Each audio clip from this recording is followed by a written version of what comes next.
एकनाथ खडसे यांनी भाजप पक्षप्रवेशाची इच्छा व्यक्त केली असतानाच एकनाथ खडसेंचा आज या ठिकाणी वाढदिवस असताना एकनाथ खडसेंचे बॅनर थेट राष्ट्रवादीच्या पदाधिकाऱ्यांसोबत झळकलेले आहेत मुक्ताईनगर तालुक्यात। एकंदरीत एकनाथ खडसे यांनी काही दिवसापूर्वी भाजपमध्ये पक्षप्रवेशाची इच्छा व्यक्त केलेली होती, मात्र केंद्र नेतृत्वाने त्यांना मंजुरी असली तरी मात्र राज्यामध्ये त्यांना या ठिकाणी स्थानिक काही नेत्यांचा विरोध असल्याची चर्चा राज्यभर सुरू आहे।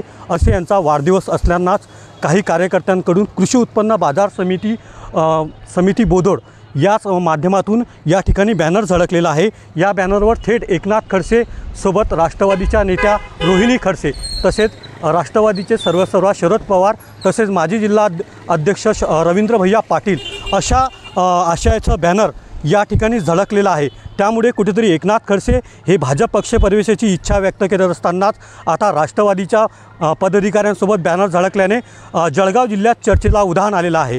त्यामुळे एकनाथ खडसे आता येणाऱ्या काही काळामध्ये भाजप पक्षप्रवेश करतात का, राष्ट्रवादीमध्येच स्थायिक राहतात, अशी चर्चा या ठिकाणी सुरू आहे। यास रवी गोरे, TV9 मराठी, जळगाव।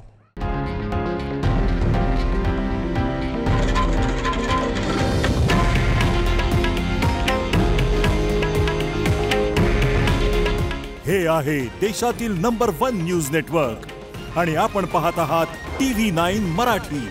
काळजी तुमची, हित महाराष्ट्राचं।